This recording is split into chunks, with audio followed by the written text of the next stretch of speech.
शुरुआत कर रहे हैं आज की एक सबसे बड़ी खबर के साथ। और बड़ी खबर ये, सीमा पर बहुत दिन से खबर भी देख रहे हैं और बहस भी देख रहे हैं, लेकिन आज मैं आपके लिए बड़ा खुलासा, सनसनीखेज खुलासा करने वाला हूं।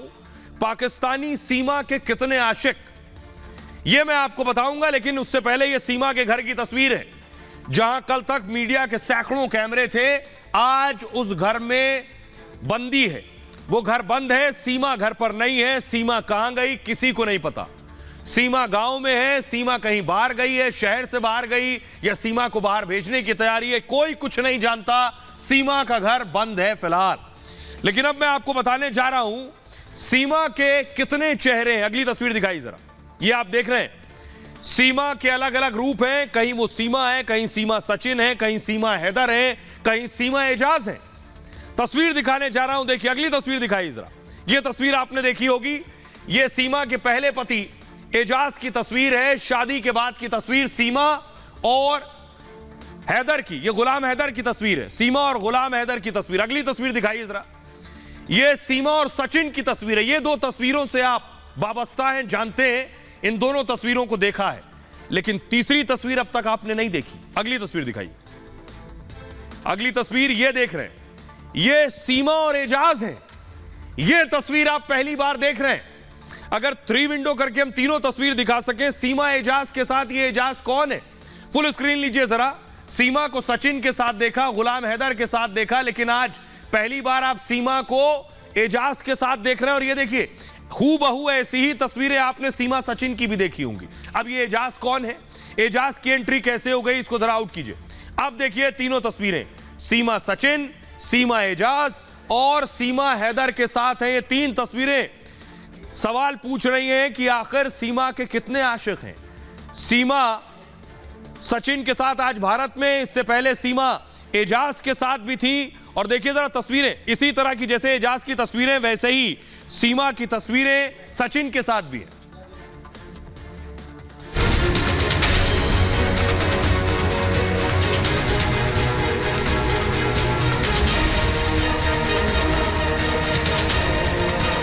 ऊपर वाला जानता है मैम, और एक दिन सब मानेंगे कि मेरी सिर्फ मोहब्बत ही थी जो मैं यहाँ पे आई हूँ। ऊपर वाला जानता है मैम, और एक दिन सब मानेंगे कि मेरी सिर्फ मोहब्बत ही थी जो मैं यहाँ पे आई हूँ। सीमा पूरे देश के लिए एक अबूझ पहेली बन गई है।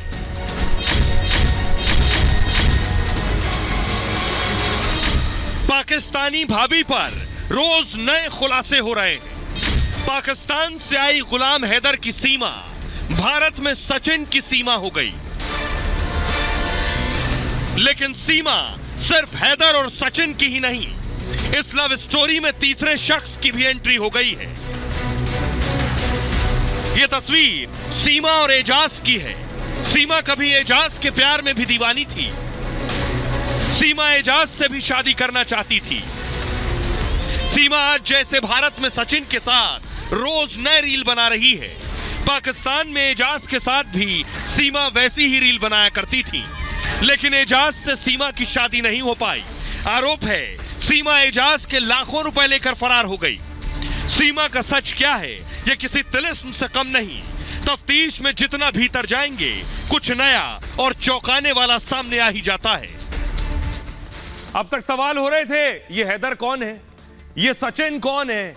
अब एक और सवाल हो रहा है कि ये एजाज कौन है। इसलिए मैंने कहा कि सीमा अब अबूझ पहेली बन गई है। अब एजाज कौन है, ये मैं आपको दिखाने जा रहा हूं। देखिए, अब यहां खड़े हैं, ये गुलाम हैदर साहब हैं, जो पाकिस्तान में कराची में थे, अब सऊदी में है।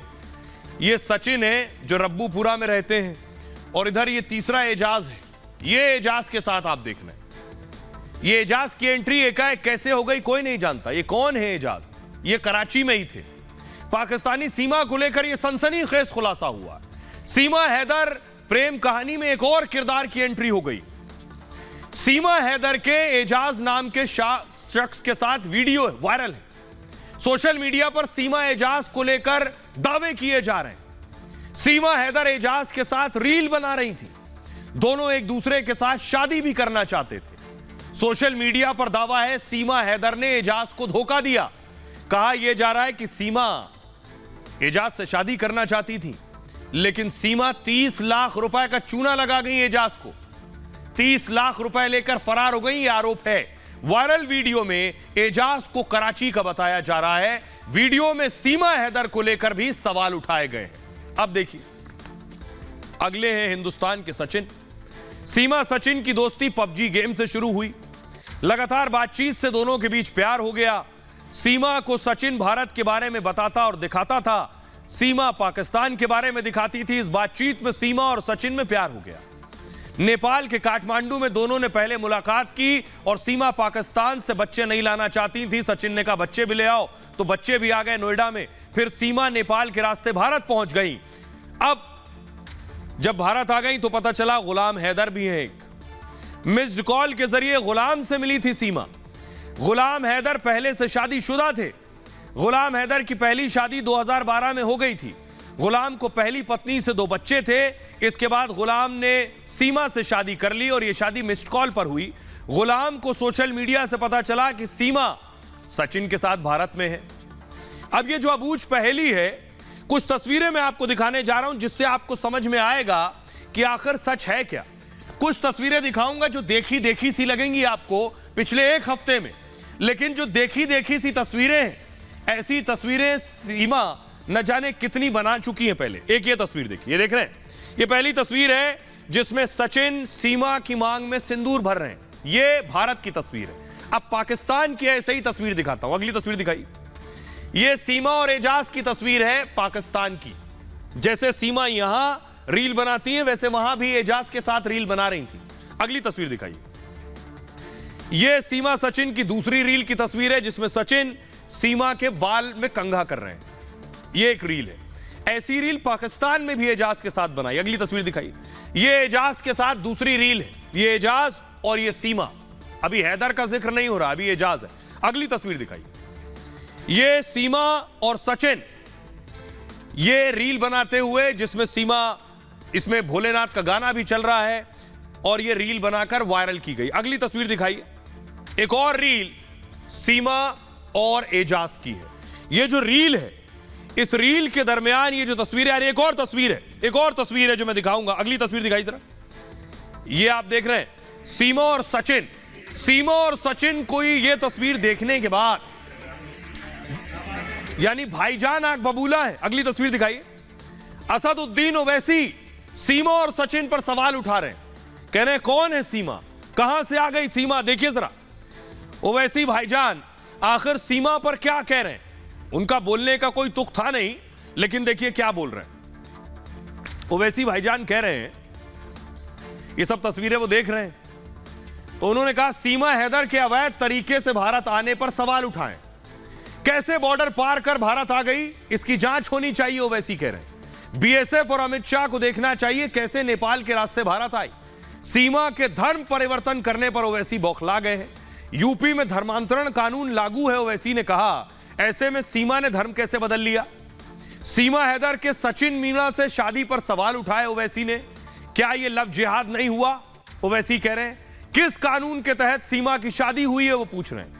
अपने पति को छोड़े बिना शादी कैसे कर ली सीमा ने। ऐसे में बीजेपी यूसीसी की बात करती है।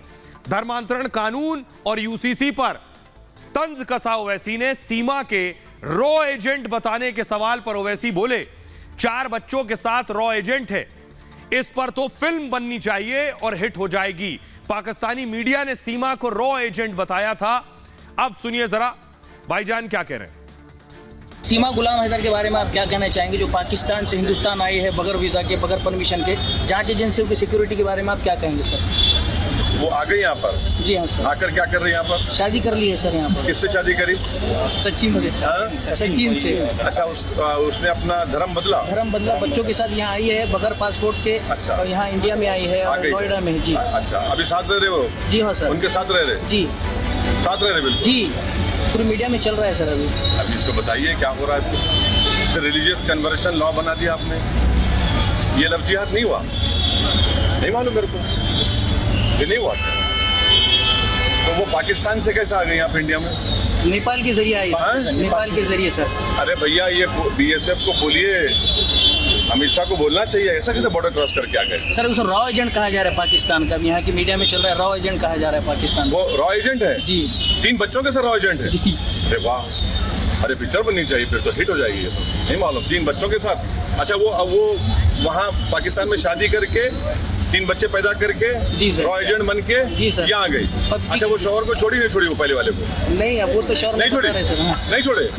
अरे वाह, ये कौन सा है? दुबई में। हाँ, शौहर पहले का शौहर दुबई में सर, उसको नहीं छोड़े, उसको पता भी नहीं, इधर आ गई सर। मैं तो मालूम ही नहीं। नहीं, और यहाँ पर आ गए, यहाँ पर उनका शादी हो गया? जी सर, हो गया। अरे वाह, हिंदू धर्म भी है सर। नहीं कैसा हो गया भाई, बगैर छोड़े शादी भी कर लिए? हाँ सर। अरे ये तो नहीं मालूम मेरे को, ग्रेट है ये तो। क्या बोले इसको, क्या बोलेंगे?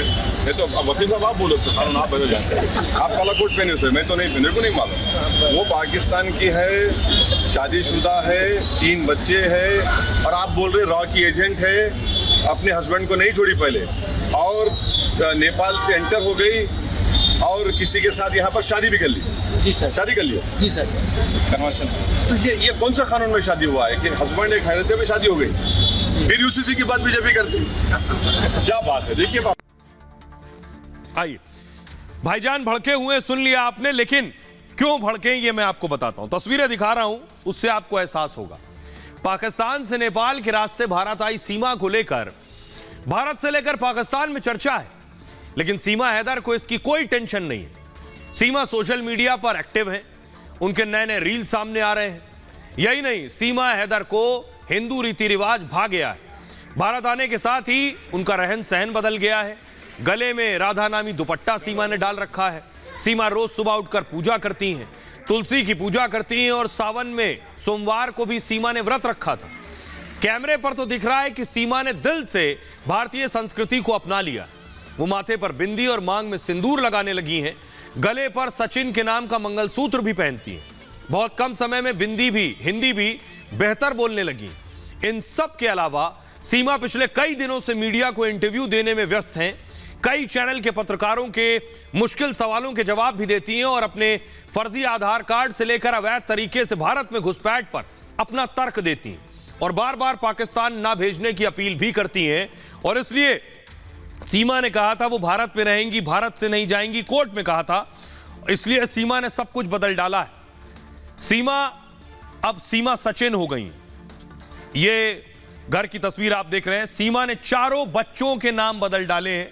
ये जो चारों बच्चे हैं, जिस बच्ची का नाम फरहा था उसका नाम अब परी है, फरीदा का नाम हो गया है मुन्नी, फेरिया हो गई है प्रियंका, और फरहान का नाम हो गया है राज। सीमा हैदर ने अपना नाम बदल लिया है, और सीमा हैदर अब खुद को सीमा या सीमा सचिन कहेंगी। और वो कहती हैं, सचिन ने कहा पहला नाम बदलने की जरूरत नहीं है, वो नाम सीमा ही रहेगा। आइए अब मैं आपको सुनवाता हूं। सीमा ने खुद इस बात को स्वीकारा था कैमरे पर, सुनिए। कि मुझे कलमा नहीं आता, क्या मैं आपको कलमा पढ़ के बताऊं? क्योंकि मैं पाकिस्तान अब मैं हिंदू धर्म में हूं, और मैं आपको शुक्रिया नहीं कहूंगी, ठीक है सर? अब मैं हिंदुस्तान में हूं, पाकिस्तान में नहीं हूं। तो कलमा नहीं आता, ये हट जाती है। मैंने कभी भी नहीं हटी। मैं कहना नहीं चाहती, क्योंकि ये सही नहीं लगता मुझे, क्योंकि मैं धर्म बदल चुकी हूं, तो मैं मुंह पे लाना नहीं चाहती। सिर्फ यही कारण है। सुन लिया आपने। अब आपको बताता हूं कि पाकिस्तानी सीमा भारत आ चुकी हैं, और अब सीमा का सच क्या है, इस पर सवाल उठ रहे हैं। सचिन के प्यार में सीमा मुस्लिम से हिंदू बन गई। सीमा ने दिल से भारतीय संस्कृति को अपना लिया है, उनका कहना है। वो माथे पर बिंदी और मांग में सिंदूर लगाने लगी हैं। गले पर सचिन के नाम का मंगलसूत्र पहनती हैं। सीमा हैदर को हिंदू रीति रिवाज पसंद आ रहे हैं। भारत आने के साथ ही उनका रहन सहन भी बदल गया है। गले में राधा नामी दुपट्टा सीमा ने डाला हुआ है, और तुलसी की पूजा करती हैं। गंगा स्नान की भी तैयारी कर रही हैं। दावा यह है कि सावन में वो खास पूजा भी कर रही हैं। सावन सोमवार को भगवान शिव का जलाभिषेक किया था उन्होंने। शंकर पार्वती जैसे रिश्ते की प्रार्थना कर रही हैं। सीमा को पहले चिकन बिरयानी बहुत पसंद थी, और सचिन के प्यार में उसने चिकन बिरयानी छोड़ दी। सीमा ने मांस मछली खाना भी छोड़ दिया है। सीमा अब सचिन की तरह शाकाहारी बन गई है। सचिन के घर में लहसुन तक नहीं खाया जाता, इसलिए सीमा ने लहसुन प्याज भी छोड़ दिया है खाना। सीमा तो सचिन के नक्शे कदम में और प्यार में चल रही है, लेकिन मुस्लिम स्कॉलर को सुनिए वो क्या कह रहे हैं सीमा सचिन की शादी पर, और वीएचपी नेता विनोद बंसल क्या कह रहे हैं। जहां तक सीमा की शादी का ताल्लुक है सचिन से, तो जो इस्लामिक वैल्यूज और रूल्स और रेगुलेशंस हैं उनके ताल्लुक से तो वो शादी बिल्कुल भी हरगिज भी जायज़ नहीं है, क्योंकि वो मुर्तिद हो गई। मुर्तिद का मतलब है अगर कोई मुसलमान गैर मुस्लिम से शादी कर लेता है तो इस्लामी इक़दार और रूल्स के हिसाब से वो मुर्तिद हो जाता है, वो मुसलमान नहीं रहता है, पहली चीज़। दूसरी चीज़, अगर वो कहती है कि उसने अपना मजहब बदल लिया है, वो हिंदू बन गई है, तो अब ये हिंदू मजहब के ताल्लुक से देखा जाएगा कि क्या वो हिंदू धर्म के हिसाब से उसकी बीवी तस्लीम की जाती है, बन जाती है। जब हलाला का शिकार बनाया जाता है तब उनको मुंह में से एक शब्द नहीं निकलता। जब उसको 3 तलाक का शिकार बनाया जाता है तब उनको जायज और नाजायज समझ में नहीं आता। उनको जायज और नाजायज तब भी समझ में नहीं आता जब उस मुस्लिम महिला को अपने पति की संपत्तियों में हिस्सा देने वाली बात आती है। उनको जायज नाजायज तब भी नहीं पता लगता कि जब कोई दत्तक लिए हुए बच्चे को उसके पिता की संपत्ति में हिस्सा देने की बात आती है। जायज और नाजायज का अंतर उनको तब भी नहीं पता लगता जब मुस्लिम महिला को दूध में मक्खी की तरह निकाल करके फेंक दिया जाता है, उनके भरण पोषण की भी कोई बात नहीं करता। अरे कम से कम अपने अंतर मन में झांक लो, वो जायज है या नाजायज है वो सब डिसाइड करना कोर्ट का काम है, लॉ एनफोर्सिंग एजेंसीज का काम है, इन्वेस्टिगेटिंग एजेंसीज हैं हमारी भारत की सक्षम है, वो करेंगी। अब एक सवाल इस बीच ये है कि सीमा पबजी खेलते हुए सचिन के पास आ गई। अब ये पबजी जो है प्यार मोहब्बत का एक प्लेटफॉर्म भी बन गया है। ये मैं क्यों कह रहा हूं, पहली तस्वीर दिखाई इस तरह। सीमा सचिन पबजी खेलते थे और अब सीमा पाकिस्तान से आ गई हैं भारत। तो सीमा अकेली नहीं है जो पबजी खेलती थी, पाकिस्तान से भारत आई है। भारत से भी एक लड़की पाकिस्तान चली गई है, पबजी खेलती थी। अगली तस्वीर दिखाइए। ये फैजान और मुस्कान को आप देख रहे हैं। ये पाकिस्तानी है फैजान और मुस्कान भारतीय हैं। ये भी पबजी खेलते थे। अब पबजी को लेकर बहुत सी रील भी बन रही है, लोगों में डर है कि कौन कौन पबजी खेल रहा है। लेकिन देखिए, मैं आपको बताने जा रहा हूं कि आखिर कैसे सीमा आई और कैसे मुस्कान गई। ये देख रहे हैं आप, ये मुस्कान को आप देख रहे हैं। सबसे पहले देखिए सीमा हैदर कराची से आई। प्ले कीजिए इसे आगे प्लीज। सीमा हैदर कराची से दिल्ली आ गई। ये आपको दिखाने के लिए कराची से दिल्ली आई, नेपाल के रास्ते वैसे आई है, कराची से दिल्ली आई। और इधर देखिए मुस्कान दिल्ली से कराची चली गई। मुस्कान भी पबजी खेलती थी। तो अब सवाल यह है कि ये पबजी जो है, ये पबजी प्यार मोहब्बत और रिश्तों को आगे बढ़ाने का भी खेल हो गया है। जरा रिपोर्ट देखिए।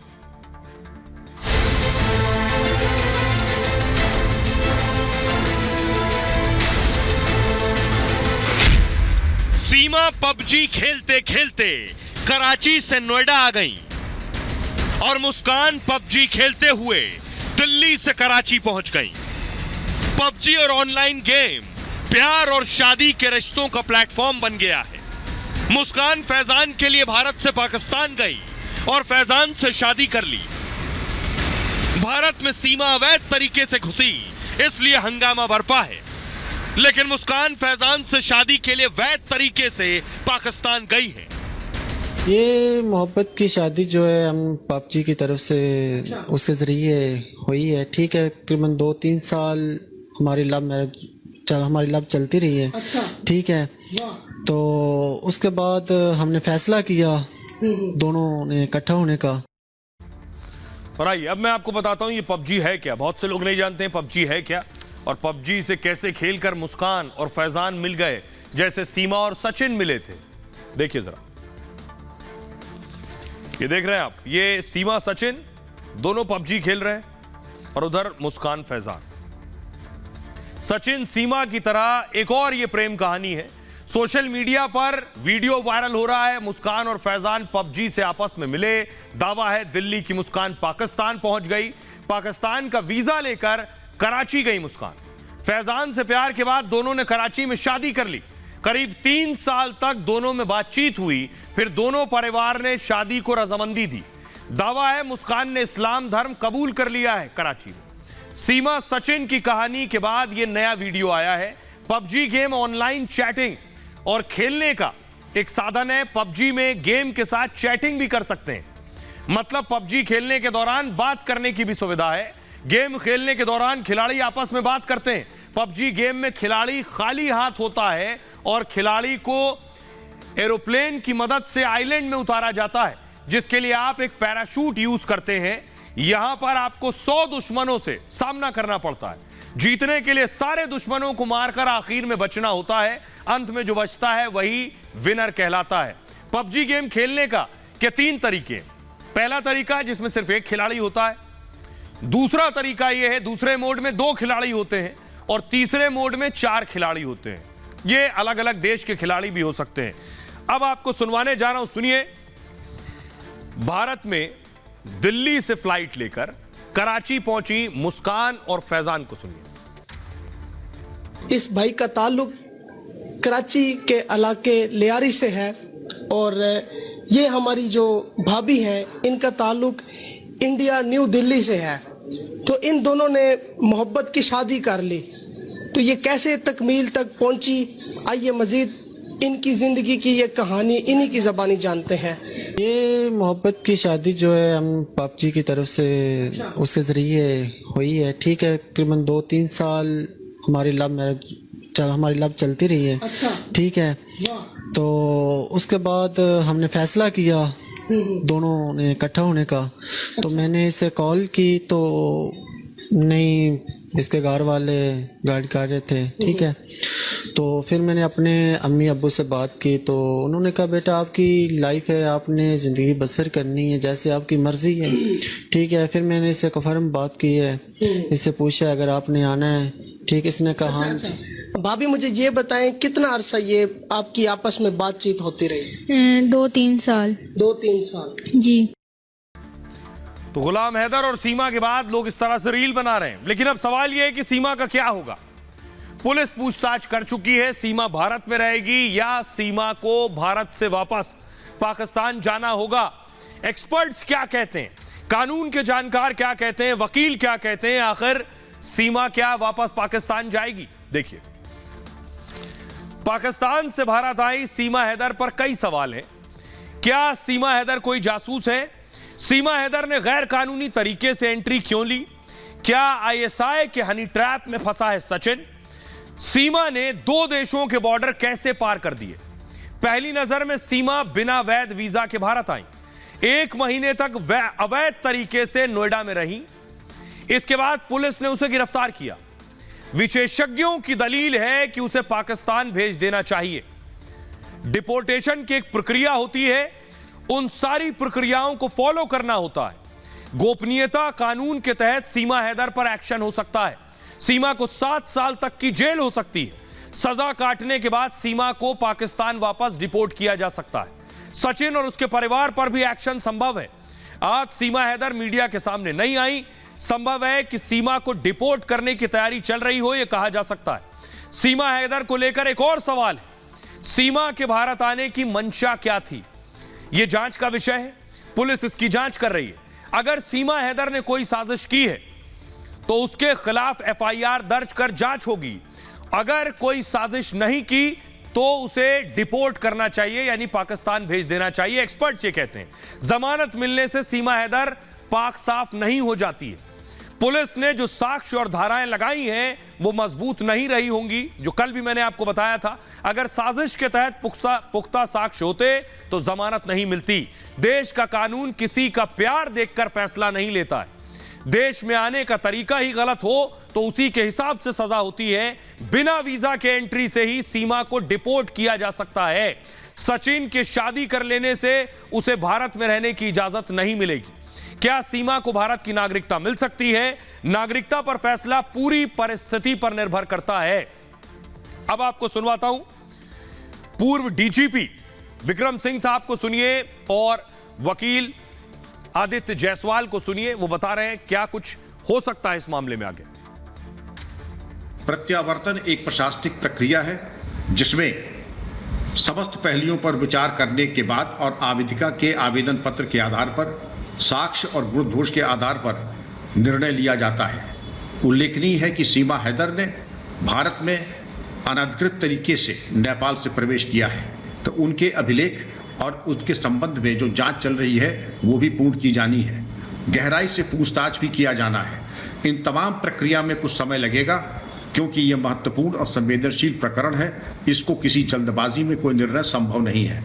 अतः पुलिस विवेचना, अन्य प्रशासनिक कार्रवाई, अभिलेखों का सत्यापन, उनके कथन के ऊपर जांच, इन तमाम प्रकरणों में जब समाप्त होगा तो कालांतर में प्रशासनिक निर्णय तभी लिया जाएगा। जो ये पाकिस्तानी लड़की का भारत में आना हुआ है, यह बिल्कुल ही गैरकानूनी है और सिर्फ इसी वजह से यूपी पुलिस ने इस लड़की के खिलाफ सेक्शन 14 फॉरेनर्स एक्ट, जो कि गैरकानूनी तरीके से भारत में आने की बात करता है, उसके तहत मामला दर्ज किया है और इनके पति के खिलाफ 120 IPC, जो कि कॉन्स्पिरेसी की बात करता है, उसमें मामला दर्ज किया।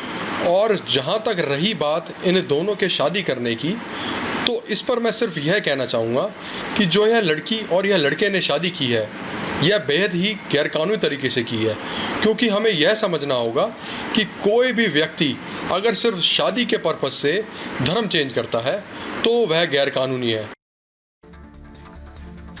आइए खबरों में आगे बढ़ते हैं। सीमा कहाँ है अभी पता नहीं, जल्दी तस्वीर साफ होगी। क्या वापस भेजने की तैयारी तो नहीं हो गई? खबरों में आगे बढ़ते हैं। एक और बड़ी खबर है, एसडीएम ज्योति और आलोक के बारे में सुना होगा, लेकिन आज हम खुलासा करने जा रहे हैं। दरअसल तैयारी थी आलोक को खत्म करने की, आलोक की कहानी खत्म करनी थी। सिर्फ रिश्ते में अलग होना नहीं था, यह तो एक सामान्य बात थी फिर भी, लेकिन तैयारी यह थी कि आलोक को जान से मार दिया जाए, रास्ते से हटा दिया जाए, यह तैयारी थी। अगली तस्वीर दिखाइए जरा। इस तरह के सोशल मीडिया पर ऑडियो वायरल है जिसमें मनीष और ज्योति की बातचीत है और कहा जा रहा है कि मनीष और ज्योति आलोक को रास्ते से हटाना चाहते थे। जरा सुनिए।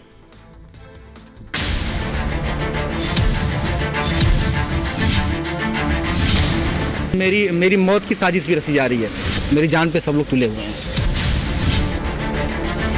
एसडीएम ज्योति और आलोक के मामले में हर दिन नया खुलासा हो रहा है। अब एसडीएम ज्योति और कमांडेंट मनीष पर आलोक की हत्या की साजिश रचने के आरोप लग रहे हैं। आलोक पहले दिन से कह रहे हैं कि ज्योति और मनीष उन्हें मारने की साजिश रच रहे हैं। मेरी मौत की साजिश भी रची जा रही है।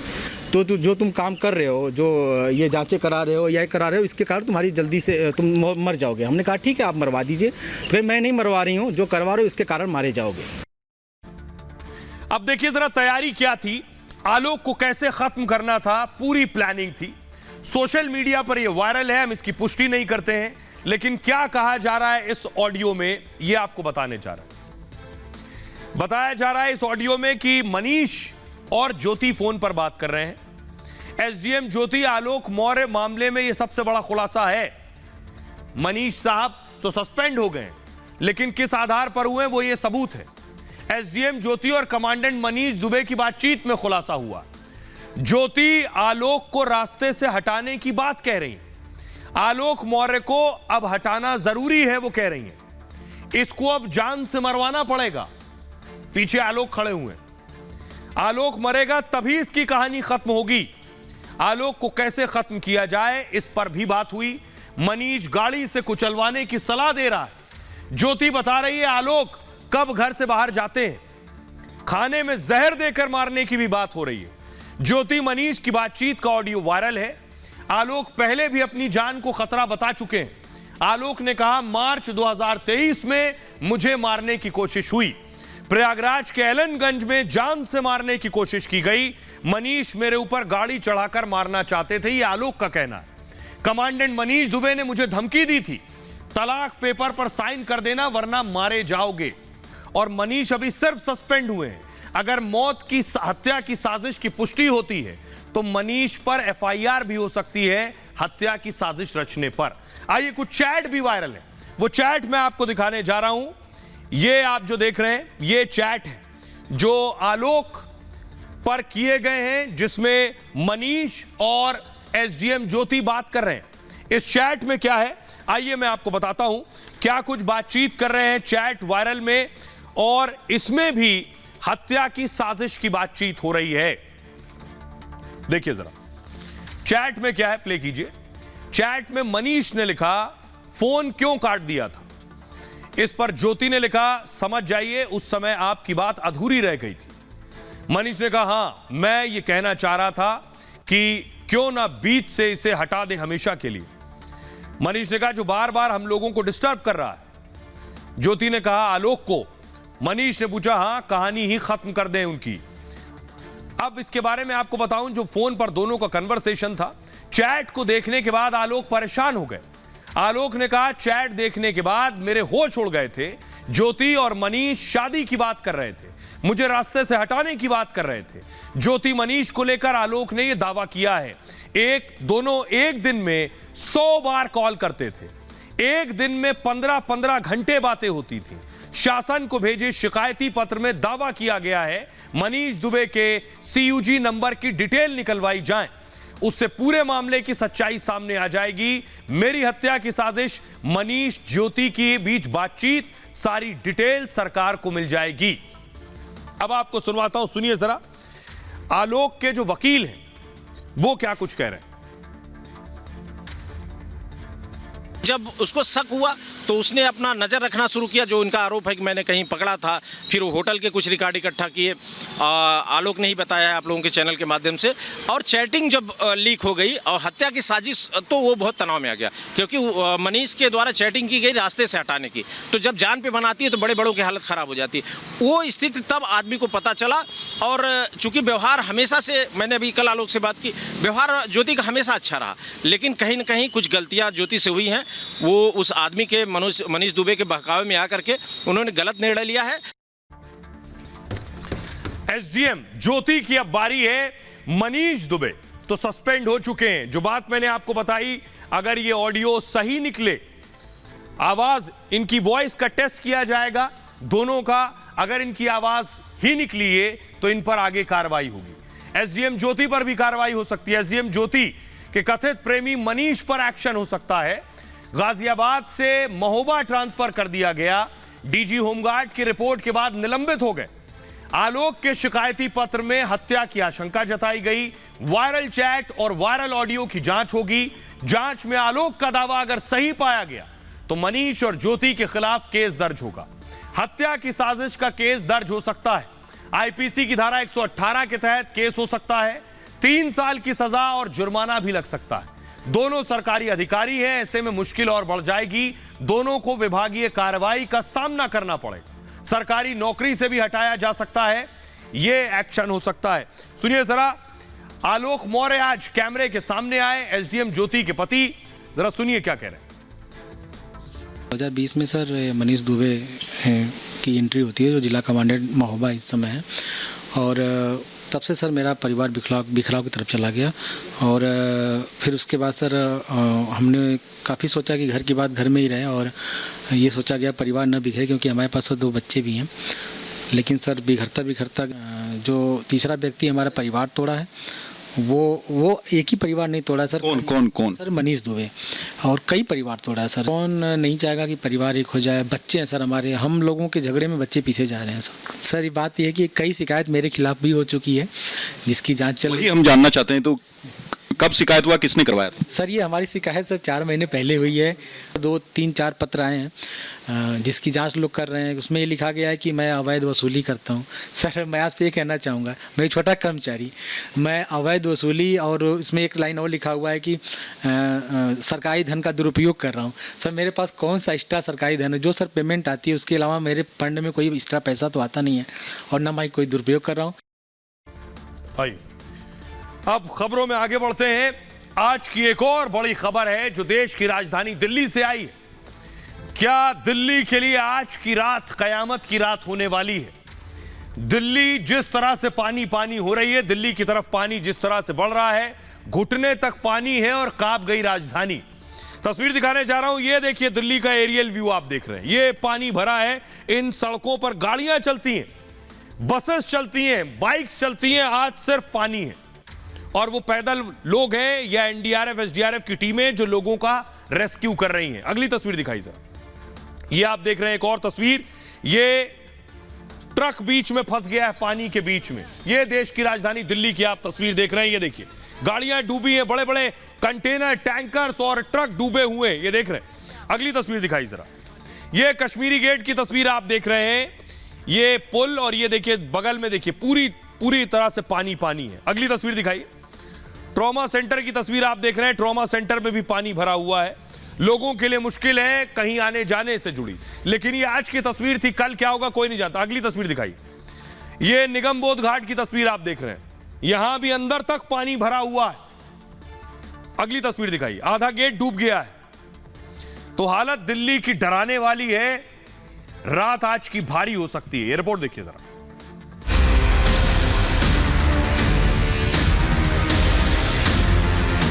दिल्ली वालों के लिए आज की रात क्या कयामत की रात है। यमुना में पल पल बढ़ता पानी लाल किले तक पहुंच गया है और कांप उठी देश की राजधानी। ऐसी बार दिल्ली ने पहले कभी नहीं देखी। तबाही के डर से अब तो दिल्ली की सांसें फूलने लगी हैं। टिम्बर किला है, यहाँ पर देखिए बीच में किस तरीके से तालाब है और यहाँ पर लगातार ये पानी आगे बहता ही जा रहा है और गहराई इसकी बढ़ती ही जा रही है। लगातार हम आपको तस्वीरें दिखा रहे हैं, 13 जुलाई की तारीख 2023 का दिन, और अब देखिए कैसे यहाँ पर जो है सैलाब सा खौफनाक मंजर यहाँ पर लगातार दिख रहा है। पानी थमने का नाम नहीं ले रहा है और बड़ी चुनौती है अब दिल्ली सरकार के समक्ष। दिल्ली की बाढ़ में सिस्टम ने ऐसा सरेंडर किया कि सड़क पर गाड़ियों की जगह नाव चलने लगी। राजधानी में बाढ़ का पानी सचिवालय से लेकर सीएम हाउस के करीब तक पहुंच चुका है। सवाल उठ रहे हैं कि बाढ़ में दिल्ली की सरकार भी डूब जाएगी। हर जगह आपको यमुना का पानी नजर आ जाएगा। आप ये जो तस्वीर देख रहे हैं, विकास भवन के सामने की तस्वीर देख रहे हैं और इस जगह से दिल्ली के मुख्यमंत्री अरविंद केजरीवाल का घर महज 300 से 400 मीटर की दूरी पर ही है। लेकिन जिस तरीके से पानी यहाँ पर बढ़ता हुआ नजर आ रहा है, तो ये कहना गलत नहीं होगा कि आने वाले कुछ घंटों में ये जो पानी है वो अरविंद केजरीवाल के घर तक भी पहुंच सकता है। 3 दिन तक दिल्ली के सारे स्कूल कॉलेज बंद कर दिए गए, आधे रास्ते बंद हैं, कई जगह बिजली कट गई है, वाटर प्लांट भी बंद करना पड़ा है। यानी अगले 48 से 72 घंटे राजधानी दिल्ली पर बहुत भारी है।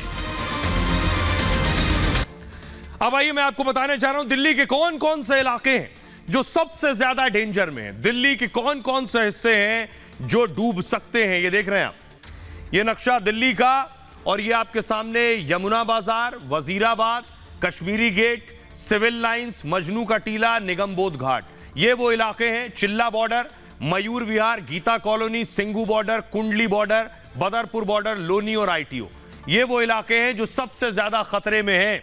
हमारी सहयोगी रिपब्लिक के रिपोर्टर्स आज ग्राउंड जीरो पर थे जब दिल्ली में पानी दाखिल हो रहा था लाल किले तक। उस वक्त हमारी सहयोगी प्रियंका वहां मौजूद थी, उनकी रिपोर्ट देखिए जरा।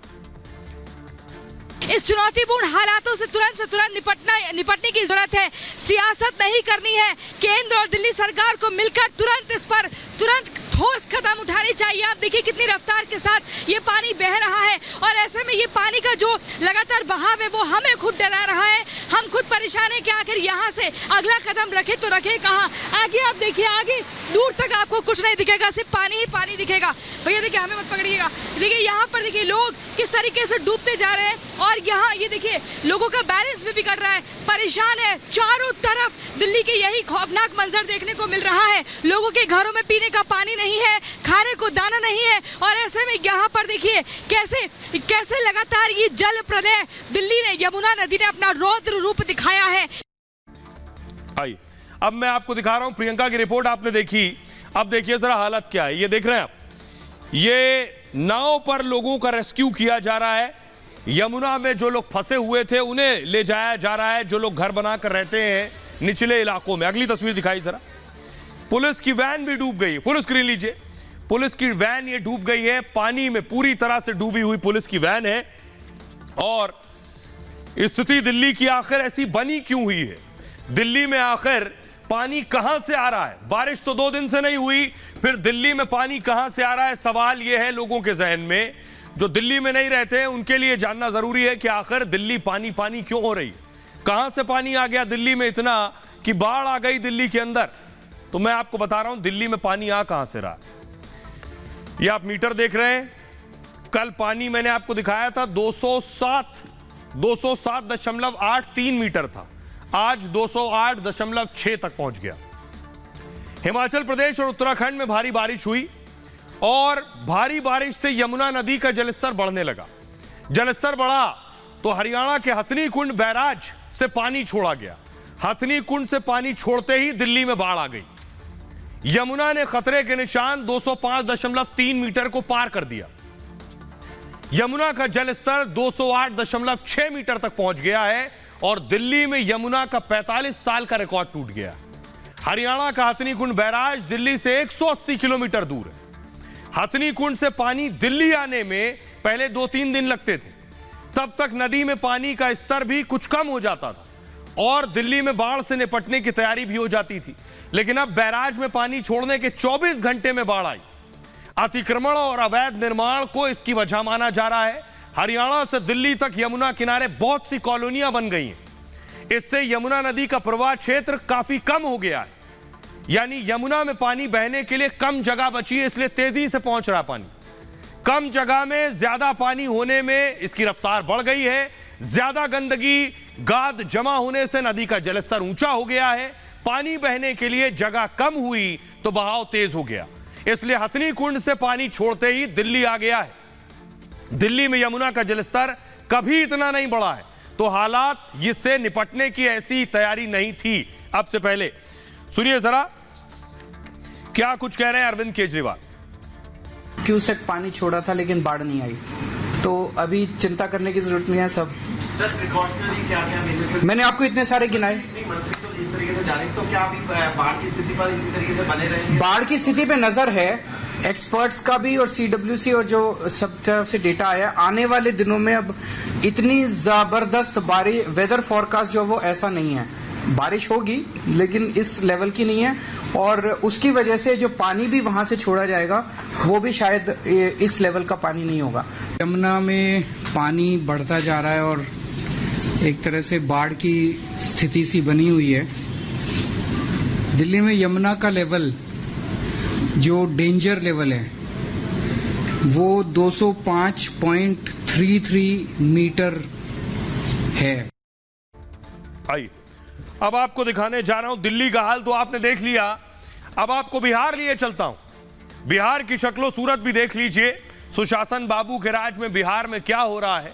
लाठियां चल रही हैं, लोगों की जानें जा रही हैं, लेकिन पीडीए खामोश है। पीडीए ने चुप्पी साधी हुई है। किसी ने आज ट्वीट नहीं किया। नीतीश बाबू का सुशासन देखिए, तस्वीर दिखाइए जरा। ये आप देख रहे हैं, प्रोटेस्ट हो रहा था। बीजेपी प्रदर्शन कर रही थी, डाक बंगले तक पहुंची। उसके बाद पुलिस ने लाठियां चलानी शुरू की। अगली तस्वीर दिखाई, ये आप देख रहे हैं, पुलिस ने लाठियां चलानी शुरू की। बीजेपी नेताओं पर, बड़े बड़े नेता कार्यकर्ताओं पर लाठियां चली। अगली तस्वीर दिखाई सर, ये देखिए किस बेरहमी से लोगों को मार रहे हैं लाठियों से। ये बिहार की तस्वीर है। अगली तस्वीर दिखाई सर, गिरा गिरा कर लोगों को मारा गया, लाठियां चली हैं। जरा देखिए, ये बीजेपी के नेताओं को पीट रहे थे। ये पुलिस वाले ऐसे पीट रहे थे जैसे कोई दुश्मनी निकाल रहे हो। ये रिपोर्ट देखिए जरा।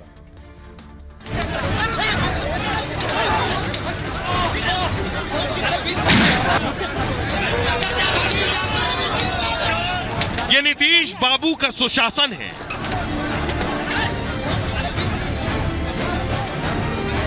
ये बिहार की नीतीश तेजस्वी की सरकार है।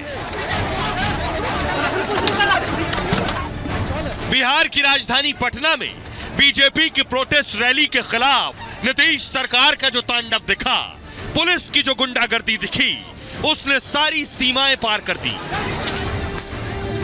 पुलिस की लाठीचार्ज, भाजपा कार्यकर्ताओं पर भाजपा का ये प्रतिशोध मार्च तेजस्वी यादव के खिलाफ, और तेजस्वी यादव, नीतीश कुमार, इन लोग का मानना है कि ये लोग भ्रष्टाचार में लिप्त है। और ये देखिए, ये देखिए लाठियां चलती हुई। दरअसल बीजेपी आज पटना में प्रोटेस्ट मार्च निकाल रही थी, लेकिन जैसे ही ये प्रोटेस्ट मार्च डाक बंगला चौराहा पहुंचा, पुलिस उन पर गुंडों की तरह टूट पड़ी। नीतीश की इस पुलिस ने ना तो सांसदों को छोड़ा, न विधायकों को, न किसी बुजुर्ग नेता को, सबको दौड़ा दौड़ा कर पीटा। यहां तक कि महिलाओं पर भी डंडे बरसाए। हम लोग मार्च करना चाह रहे हैं, शिक्षकों को सम्मान दिलाना चाह रहे हैं, किसानों को सम्मान दिलाना चाह रहे हैं। ये लोग मार्च नहीं करने दे रहे, विधानसभा घेराव नहीं करने दे रहे। हम लोग पूरी दहशत में हैं, हम लोग बचाइए। धक्का नहीं, डंडे से मारा गया है, पीठ पे मारा गया है, पीठ पे मारा गया है, बहुत मारा है। हमारे दाएं हाथ में बहुत डंडे से मारा, दाएं हाथ में मारा, डंडे से मारा। नीतीश कुमार की इस पुलिसिया कार्रवाई में बीजेपी के एक नेता की मौत हो गई। पुलिस ने उन्हें इतना पीटा कि वो अस्पताल पहुंचने तक भी जिंदा न रह सके।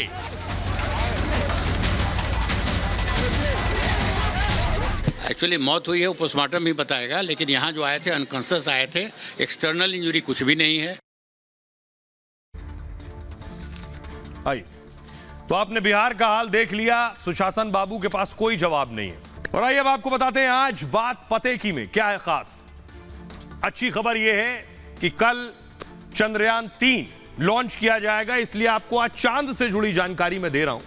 चंद्रमा पर उतरना मंगल ग्रह से भी ज्यादा मुश्किल है। धरती और मंगल ग्रह पर तो वायुमंडल है, लेकिन चांद पर वायुमंडल ना के बराबर है, इसलिए पैराशूट से वहां उतरना भी मुश्किल है।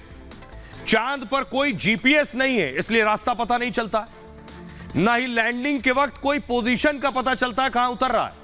अब तक 3 देश चांद की सतह पर पहुंच पाए हैं, उनमें अमेरिका, रूस और चाइना, इनके ही मिशन मून कामयाब हुए।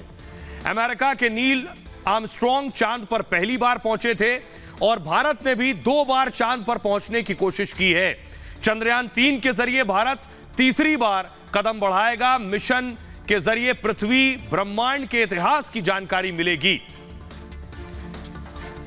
तो इसलिए मिशन मून जो है ये बहुत मुश्किल भी है, लेकिन भारत के लिए कल बहुत बड़ा दिन है। चंद्रयान 3 की लॉन्चिंग होगी कल दोपहर को। बहरहाल ये भारत की बात है, मैं इतना ही। आप अपना बहुत ख्याल रखिए। एक छोटे से ब्रेक के लिए रुक रहे हैं, लौट रहे हैं कुछ और बड़ी खबरों के साथ।